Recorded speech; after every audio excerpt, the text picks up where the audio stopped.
കല്യാണം അടിച്ചു പൊളിക്കാം, നമുക്ക് അടിച്ചു പൊളി.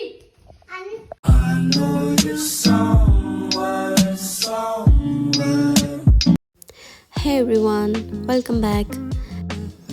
ഞങ്ങളുടെ എല്ലാവരുടെ ഡ്രസ്സും ചെരുപ്പും സൂട്ടും കോട്ടും എല്ലാം പാക്ക് ചെയ്ത് ഞങ്ങൾ നേരെ ബത്തേരിക്ക് പോവാം. ടിറ്റുവിൻ്റെ എൻഗേജ്മെൻറ്റ് ബത്തേരി വെച്ചിട്ടായിരുന്നു.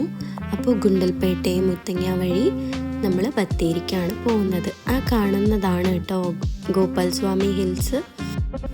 തലേ ദിവസം തന്നെ വീട്ടിൽ നിന്ന് ഞങ്ങൾ ബത്തേരിക്ക് പോയി. എൻഗേജ്മെൻറ്റ് ബത്തേരി വെച്ചിട്ടായിരുന്നു. പിന്നെ റിലേറ്റീവ്സും ഒക്കെ അധികവും അവിടെ തന്നെ ആയിരുന്നു. അങ്ങനെ പോയിട്ട് കാര്യങ്ങളൊക്കെ സെറ്റ് ചെയ്യാനും ഉണ്ടായിരുന്നു. അന്ന് നൈറ്റായി, കുറച്ച് ഡാൻസൊക്കെ പ്രാക്ടീസ് ചെയ്തു. പിന്നെ നെക്സ്റ്റ് ഡേ രാവിലെ ആയി, എൻഗേജ്മെൻറ്റിൻ്റെ ദിവസമായി. എൻഗേജ്മെൻറ്റ് ഈവനിങ് ടൈമായിരുന്നു.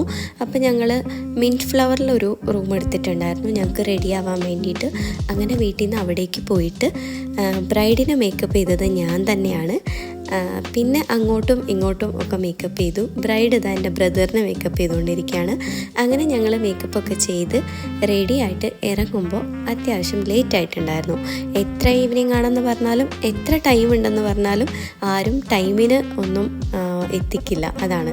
അപ്പോൾ റിസോർട്ട് ടൗണിൽ നിന്നൊക്കെ 10 മിനിറ്റ്സേ ഉണ്ടായിരുന്നുള്ളൂ. സപ്ത റിസോർട്ടിലായിരുന്നു. അപ്പോൾ നമ്മൾ ടൈം കുറച്ച് ലേറ്റായാലും റിസോർട്ടിലേക്ക് പോയിക്കൊണ്ടിരിക്കുക. റിസോർട്ടിലെത്തി. എൻ്റെ നാട്ടിൽ നിന്ന് വന്നവരൊക്കെ ഓൾറെഡി വന്ന് വെയിറ്റ് ചെയ്യുന്നുണ്ടായിരുന്നു. പിന്നെ ചെക്കൻ്റെ വീട്ടുകാർ ഞങ്ങൾ പോയതിനെക്കാട്ടും കുറച്ചുകൂടി ലേറ്റായിട്ടാണ് വന്നത്. അതുകൊണ്ട് വലിയ പ്രശ്നമൊന്നും ഉണ്ടായിരുന്നില്ല.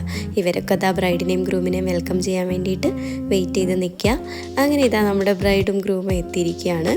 അവരെ നമ്മൾ ഉള്ളിലേക്ക് വെൽക്കം ചെയ്ത് അവരെ എൻറ്റർ ചെയ്തു. എൻ്റെ അനിയത്തീൻ്റെ എൻഗേജ്മെൻ്റ് ആയതുകൊണ്ട് തന്നെ എനിക്ക് അധികമായിട്ട് വീഡിയോസ് എടുക്കാനും ബ്ലോഗ് ചെയ്യാനും അങ്ങനത്തെ ഒരു ടൈം ഉണ്ടായിരുന്നില്ല. എങ്കിൽ കൂടി ഞാൻ കുറച്ചായിട്ട് എടുത്ത് ഒപ്പിച്ചതാണിത്. ഇവർ രണ്ടുപേരും നല്ല ഹാപ്പിയാണ്. അങ്ങനെ ഇതാ നമ്മുടെ ചെക്കൻ്റെ വീട്ടുകാർ വന്നു. അവർ കുറച്ച് ലേറ്റായെങ്കിലും ഞങ്ങൾ ഓൾറെഡി മെല്ലെ സ്റ്റാർട്ട് ചെയ്തിട്ടുണ്ടായിരുന്നു. അങ്ങനെ അവർ വന്ന് എല്ലാവരും ഒന്ന് സെറ്റായപ്പോൾ പ്രോഗ്രാം ഫുള്ളി സ്റ്റാർട്ട് ചെയ്തു. ഹാങ്കറിങ് ചെയ്തതൊക്കെ അക്കുച്ചേച്ചിയായിരുന്നു. പ്രോഗ്രാം സ്റ്റാർട്ട് ചെയ്തു. ബ്രൈഡിൻ്റെയും ഗ്രൂമിൻ്റെയും പേരൻസിനൊക്കെ സ്റ്റേജിലേക്ക് വിളിച്ച് ഓരോരോ ചടങ്ങുകൾ ചെയ്യാൻ സ്റ്റാർട്ട് ചെയ്തു. അത് കഴിഞ്ഞിട്ട് പിന്നെ അവർ റിങ് എക്സ്ചേഞ്ചിലേക്ക് പോയി. അങ്ങനെ റിങ് എക്സ്ചേഞ്ച് ചെയ്തു. ആകെക്കൂടി കുറച്ച് ടൈമേ ഉണ്ടായിരുന്നുള്ളൂ. എല്ലാവരും എത്തിയപ്പോൾ ലേറ്റ് ആയതുകൊണ്ട് തന്നെ കുറച്ച് ടൈമിൽ, അതായത് 1 ഹവറിൽ ഈ പ്രോഗ്രാമുകളൊക്കെ ചെയ്തിട്ട് ബാക്കിയുള്ള ടൈമാണ് ഫുഡ്, ഫോട്ടോ സെഷൻസ്, പാട്ട്, ഡാൻസ് അങ്ങനെയുള്ളതൊക്കെ. എന്തായാലും മൊത്തത്തിലൊരു വീഡിയോ ആയിട്ട് എനിക്ക് എടുക്കാൻ പറ്റിയിട്ടില്ല. ബട്ട് ഞാൻ കുറച്ചായിട്ട് എല്ലാം കവർ ചെയ്തിട്ടുണ്ട്. ബട്ട് എൻഗേജ്മെൻറ്റിൻ്റെ ഫുള്ളി നമ്മൾക്കൊരു ഷോർട്ട് വീഡിയോ കിട്ടുമ്പോൾ ഞാൻ അതെന്തായാലും പോസ്റ്റ് ചെയ്യുന്നുണ്ട്. അപ്പോൾ നിങ്ങൾക്ക് ഫുള്ളായിട്ട് ഡീറ്റെയിൽ ആയിട്ട് കാണാൻ പറ്റും. പിന്നെ ഇത് അനീഷിൻ്റെ വീട്ടുകാർക്ക് എന്തോ ചടങ്ങുണ്ടായിരുന്നു, വളയിടാനും പൂ വയ്ക്കാനും അങ്ങനെ എന്തൊക്കെയോ. അതൊക്കെ കഴിഞ്ഞ് പിന്നെ നമ്മൾ മെല്ലെ ഫോട്ടോസും കേക്ക് കട്ടിങ്ങും എല്ലാം കുറച്ച് ഹറിബറി ആയെങ്കിലും ഓവറോൾ എല്ലാം നല്ലതായിട്ട് നടന്നു. ഞങ്ങളെല്ലാവരും ഭയങ്കര ഹാപ്പിയാണ്. പിന്നെ മെല്ലെ ഫോട്ടോ എടുക്കലും ഓരോരോ പരിപാടിയായിട്ട് കണ്ടിന്യൂ ചെയ്തു. എല്ലാവരും ഫുഡൊക്കെ കഴിക്കാൻ തുടങ്ങി. ഫുഡിൻ്റെ ഒന്നും എനിക്ക് ഒട്ടും വീഡിയോസ് എടുക്കാൻ പറ്റിയില്ല. കുറേ മെനു ഉണ്ടായിരുന്നു, ബട്ട് ഒന്നും എടുക്കാൻ പറ്റില്ല. ഞാൻ ഓൾറെഡി ബിസി ആയിരുന്നു. ഈ കുട്ടിപ്പട്ടാളങ്ങളെ ഒന്ന് ശ്രദ്ധിക്കുന്നതാണ് ഏറ്റവും വലിയ ടാസ്ക്. ആരും അടങ്ങിയിരിക്കില്ല. ഫുൾ ഡാൻസും കളിയും. സ്റ്റേജിൽ ഫുൾ ഓക്യുപ്പൈഡ് ആയിരുന്നു.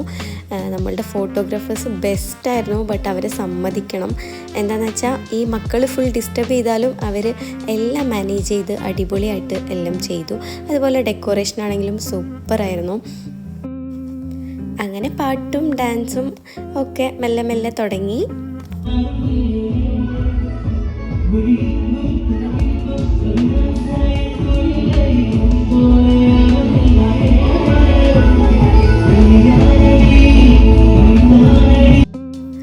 ഞങ്ങളുടെയും ചെറിയൊരു ഡാൻസൊക്കെ ഉണ്ടായിരുന്നു. ബട്ട് ഞാൻ തന്നെ ഡാൻസ് കളിക്കുന്നതുകൊണ്ട് ആരെങ്കിലുമൊക്കെ വീഡിയോസ് എടുത്തിട്ടുണ്ടാവും. ബട്ട് എൻ്റെ കയ്യിൽ എന്തായാലും ഇല്ല.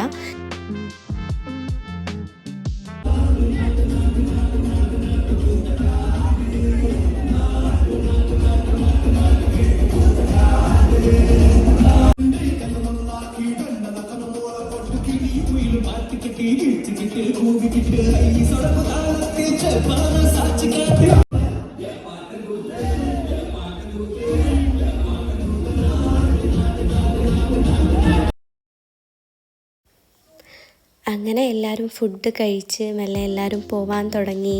ഹാളൊക്കെ എംപ്റ്റി ആവാൻ തുടങ്ങി. ബ്രൈഡും ഗ്രൂമും ഫോട്ടോസൊക്കെ എടുക്കാൻ തുടങ്ങി. ഇതൊക്കെ കഴിഞ്ഞാലും ഞാൻ ഫുഡ് കഴിച്ചിട്ടുണ്ടായിരുന്നില്ല. ഞാൻ ഫുഡ് കഴിക്കാൻ പോയപ്പോഴത്തേക്കും എല്ലാം ഓൾമോസ്റ്റ് കഴിഞ്ഞിട്ടുണ്ടായിരുന്നു. കുറേ ലേറ്റായിട്ടുണ്ടായിരുന്നു. ഞാൻ കുറച്ച് പാസ്ത മാത്രമാണ് കഴിച്ചത്. ഫുഡ് മാത്രം എന്തായാലും മിസ് ചെയ്തു.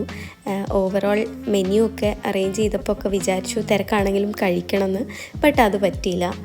എനിവേസ് തിരിച്ച് വന്നു, എല്ലാം കഴിഞ്ഞു. എങ്ങനെ ഉണ്ടായിരുന്നു പരിപാടി? അടിപൊളി പരിപാടിയായിരുന്നു. നന്നായിട്ട് എൻജോയ് ചെയ്തു. ഫുഡ് കഴിക്കാൻ പറ്റിയില്ല, പരിപാടി ആയതുകൊണ്ട്. അങ്ങനെ എൻഗേജ്മെൻറ്റ് ഞങ്ങൾ അടിച്ചു പൊളിച്ചു. I hope you guys like this video and thank you for watching. Tata.